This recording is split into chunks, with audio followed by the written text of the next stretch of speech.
Let's start the second session of today's lecture. We are going to implement FVAE, meaning that we are going to fill in this ... F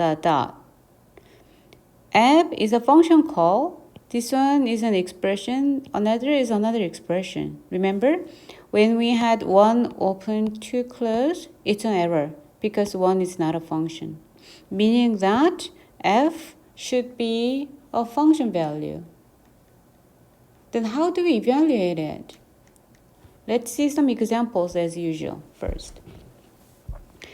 In FVAE, this is a local identifier introduction. Y is 10. Using that information, we are going to evaluate this expression. That's the usual thing, right? Y is 10. We are going to put that into the blue box like that.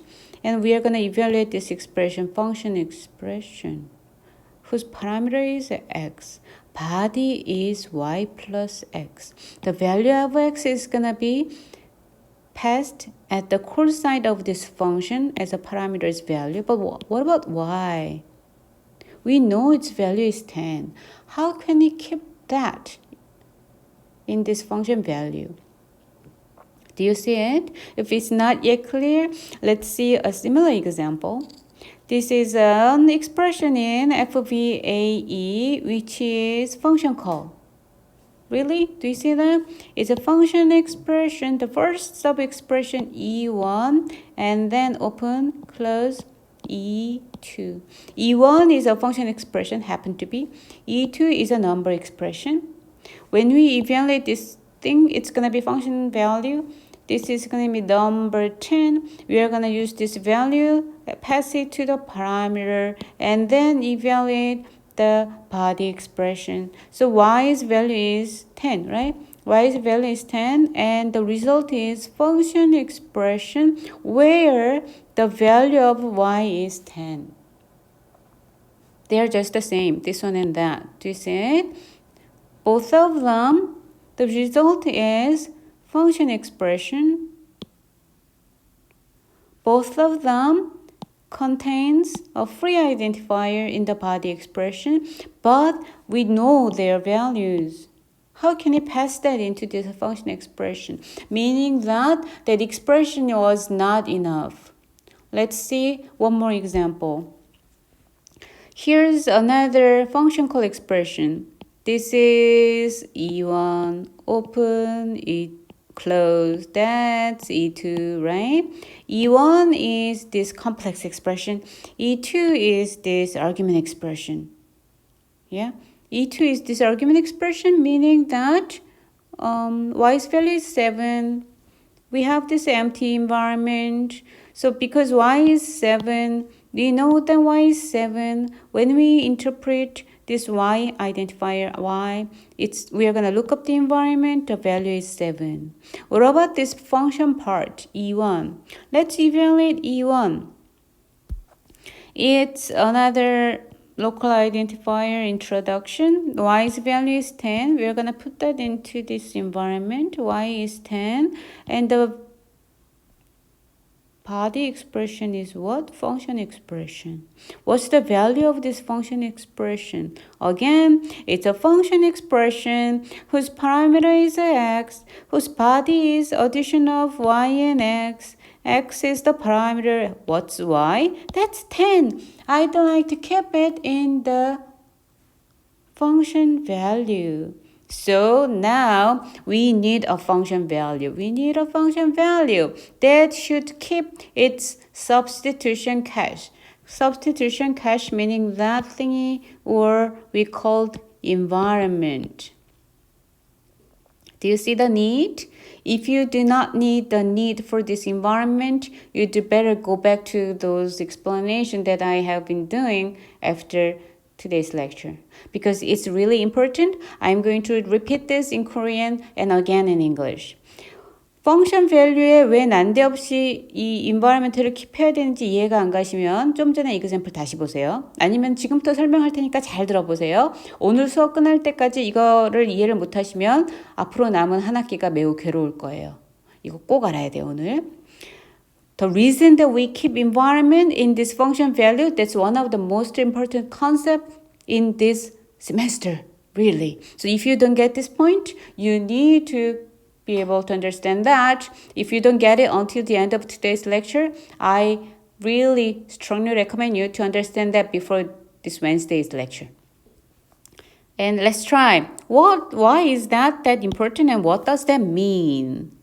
You know, until F1 VAE, meaning that VAE and AE, all those values were, all those results of the interpreting function was what? Number. Everything was number. Arithmetic expressions with name. Arithmetic expression with name and first order functions. In those languages, the result was always integer. But from FVAE, the new beast, the new kind of function value came in. So we need an umbrella overarching number and function value. So we are gonna introduce a new type called value. And there are two kinds of values, num-v and clov-v. Num-v for numbers, clov-v for function values. So num-v takes one field of type integer. Clov-v takes 3 arguments, one for parameter, which is a string value. The second thing is a body expression. And the third one is an environment. That's what we mean by substitution cache. We need to keep it. Oh, again, environment is a mapping from names to their values. Let's see why. Just a simple example. The same example that we saw before. When we have a local identifier introduction expression, we have a name y whose value is 10. Then we are constructing a function value whose parameter is x, whose body expression is y plus x, whose environment should keep the value of y. So in the beginning, when we start evaluating the whole expression, the environment is empty, as usual, empty blue box. But when we evaluate the whole expression, it's gonna be function value, which is clov-v. Clov-v has 3 thingies. What's its parameter? X. What's its body? Addition of y and x. What's its environment? An environment that contains this information. How can it construct clov-v? Clov-v is a case class which takes 3 arguments. So the parameter is going to be string x. Are you with me? Right? And the body expression is addition of 2 sub-expressions. They are what? Identifiers. And the environment is going to be on top of empty environment, y is 10. Altogether, it's like this. Closure v takes a parameter x, which is a string. Its body is an addition of 2 sub-expression. Both of them are identifiers, name y and x. That's this body expression. And the third environment is what? On top of this empty environment, we have extra information saying y is 10, y's value is num-v10. So again, environment maps names, strings to their values, not integer, but values. Because now in FVAE, value is either number or closure v, meaning that parameter x body e, comma, environment. We're going to see that, we're going to discuss that this Wednesday. So far so good? Yeah? Then let's continue evaluation. Continuing evaluation. When we have a function expression, again, whose parameter is x, body expression is not an environment. When the function was being defined was this environment. And argument value is 7. Then what can we do? To apply this argument 7 to this function value, interpret the function body with the given argument. Right? Do you see that? To evaluate it, we need this argument value and the function body. So what's the function body? Y plus x. When we evaluate y plus x, what's going to be our environment? What do we need to evaluate the function body? We need the value of the argument, right? The value of the parameter. On top of what? The environment when the function was defined. Meaning that on top of y is 10, on top of y is 10, we need the value that x is 7. So this dot is going to be the environment when this function value was created and the environment when the function was being called. That's it, right? So let's implement this. Yeah. How can I implement this one? Let's see one more time. This interrupt function, it takes an expression to evaluate an environment to look up the values of a given name, and now the return type is value. Remember the value, right? Value is not only number but also function value. So value is either num_v or clo_v. And num_v, yeah, right here. Num_v takes one number. Clo_v takes, we'll see in a minute. And again, addition and subtraction. Now they take two, what? Expressions? No. This time, the return type of the interrupt function is not expr, but value. So, num_v add takes two values and produces what? One value. Do you see that? So, you should be able to revise the definition of num_v add and num_v sub. Remember, just before the first break, we implemented num add and num sub. If you don't remember, go back to those slides. And now this time, you need to be able to revise the definitions of num add and num sub to num_v add and num_v sub, which take two values and produce one value. Again, that should check whether the values are num_v or not. If this num_v add or num_v sub takes any one of those two arguments is clo_v or both of them are clo_v, it's going to be an error.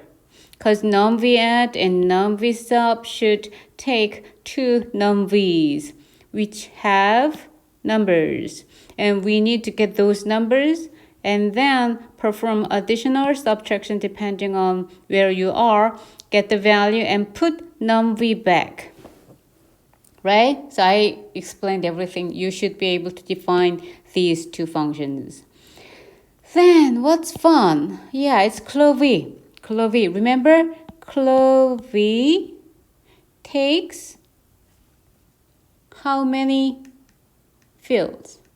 Remember? 3, right? What were they? Parameter name, body expression, and an environment.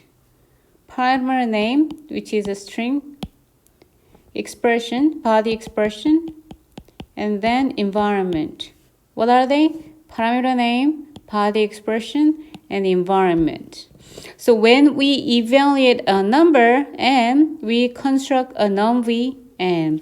When we evaluate function expression, right? Function expression x arrow b close, what's the value? clo_v with the parameter name, body expression, parameter name, body expression, and environment When the function is being evaluated, when this function expression is being interpreted, at that time we have a given environment that should be captured here. Color V takes a parameter name, body expression, and an environment when this function is being constructed. This is really important. Then, how do we want to interpret a function call? What do you think? As you can expect, this is the most important slide for today. Why? Because as usual, when we have new concept, first-class functions, there are two things to remember: function introduction and function use.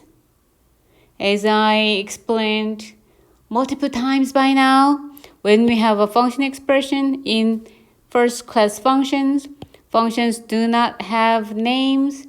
They are anonymous.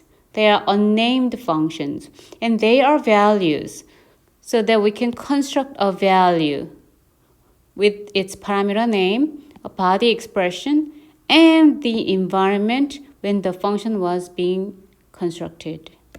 When we call a function in FVAE with first-class functions, it's just like what? F, open, A, close. This time, it does not need to be a name. It does not need to be a function expression. It doesn't even need to be a function expression. It's any expression. It could be an addition, number, subtraction, value, identifier, introduction, just identifier, whatever. But the thing is, if the result of evaluating this expression, the result of interpreting this first sub-expression evaluates to non-V, it's just an error, right? If this F is num, add, or sub, that's for sure error. If that's val, id, fun, or app, we need to interpret, because we don't know its value yet before evaluating it. Do you see that? So we first interpret F, and what? You know that the return type of this interfunction call is value. And we know that it's either num-V or closure V. We also know that if it's num-V, it's an error. Yeah, do you see it? There's a hint, right? It's either num-V or closure V. Num-V is an error, so we're going to do pattern matching. Interpret the first sub-expression, match the value with closure V and num-V, right? It's going to be either closure V or num-V. If it's num-V, we don't even need these numbers. We just catch all using an identifier and saying, if it's a num-V, it's an error. We are calling a function, but the value of the first sub-expression is not a value, not a closure, error.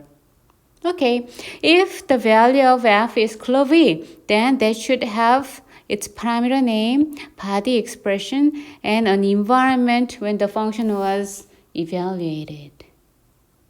Oh, there are two kinds of environments, right? This EMV and this FMV. Do you see the difference? We are going to get back to that in a minute. After evaluating f, we are going to evaluate the argument expression a, right? The argument expression a. Why? Because that's going to be the value of what? This argument expression's value is going to be used as the parameter's value. How are we going to pass that to the body? By extending the environment. We are going to evaluate the body expression, right? When we have a function call, we are going to get the function value and argument value, and we are going to evaluate the body expression. We are going to interpret the body expression on top of which environment? I don't know what's going to be underneath, but I know that the parameter's value should be the value of this argument expression, right? Yeah.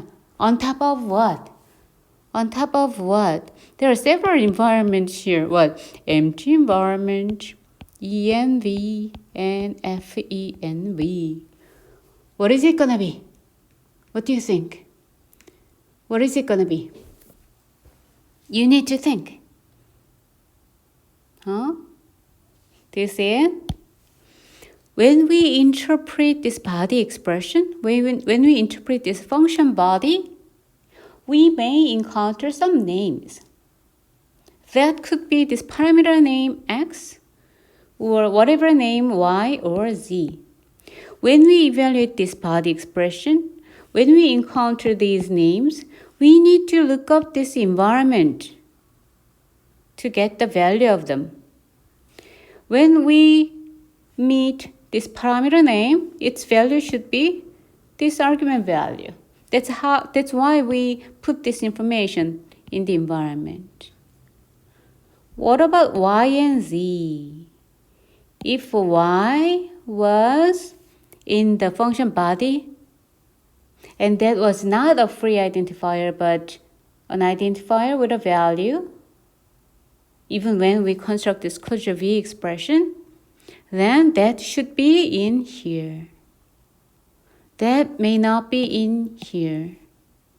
If Z is a free identifier, when we constructed this closure V, that's an error. So this ... should be FENV. It cannot be empty environment. It cannot be ENV, but FENV. So let me rephrase what I just said.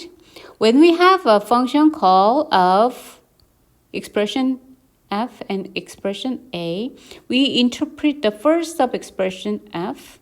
That should be closure v. If it's non-v, that's an error.